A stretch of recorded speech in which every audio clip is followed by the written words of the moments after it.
எதிர்காலத்தில் நடத்த முடியுமா முடியாதா என்ற கேள்விகள் இருக்கிறது. அதற்காக மனிதம் காப்போம், மனிதத்தை காப்போம் என்ற ஒரு நல்ல தலைப்பை வைத்து மனிதர்களுக்காக இந்த சங்கமானது தொடர்ந்து செயல்பட வேண்டும் என்று நல்ல நோக்கத்திலே நாம் செயல்பட்டுக் கொண்டிருக்கிறோம். இந்த காலகட்டத்திலே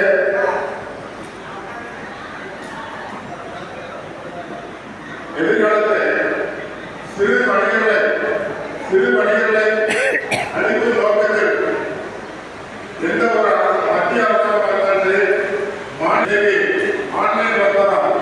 ஆன்லைன் வர்த்தகத்தை ஊக்குவித்து செய்து கொண்டிருக்கிறார்கள். இதையெல்லாம் நாம் எதிர்த்து போராட வேண்டிய ஒரு காலத்தை கட்டாயத்தில் நாம் இருக்கிறோம். கண்டிப்பாக நமது சட்டத்தின் சார்பாக திருச்சி மாவட்டத்தில் எந்த ஒரு பெரிய நிறுவனங்கள் வந்தாலும் அது நம்முடைய சங்கமானதை இணைத்து செயல்பட்டு அதை இந்த இடத்துல அவங்களுடைய கடையை போட முடியாத அளவுக்கு தொடர்ந்து அமலப்படுத்த வேண்டும் என்று தெரிவித்துக் கொள்கிறேன். குறிப்பாக இப்பொழுது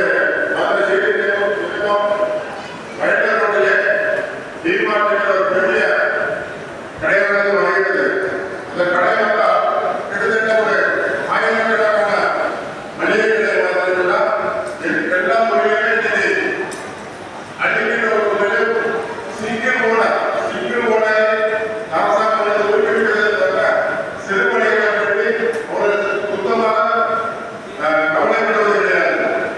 இன்னும் சொல்ல போனால் கோவை மாநகரத்திலே லூலு மார்க்கெட் ஒரு பெரிய நிறுவனம், பன்னாட்டு நிறுவனம் இங்கே காணப்படுகிறது.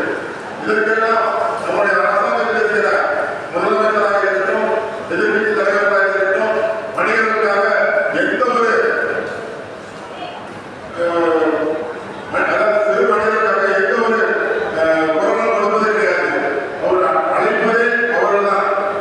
நான் நேரடியாக அவர்கள் குற்றம் சாட்டுகிறேன். நீங்கள் ஆளுங்கட்சியாக இருக்கிற நண்பர்களாக இருந்தால் உங்களுடைய முதலமைச்சர் அல்லது உங்களுடைய மாவட்டத்துடைய அமைச்சர்கள் கேட்கிறேன். நாங்கள் என்ன பாவம் செய்வோம்?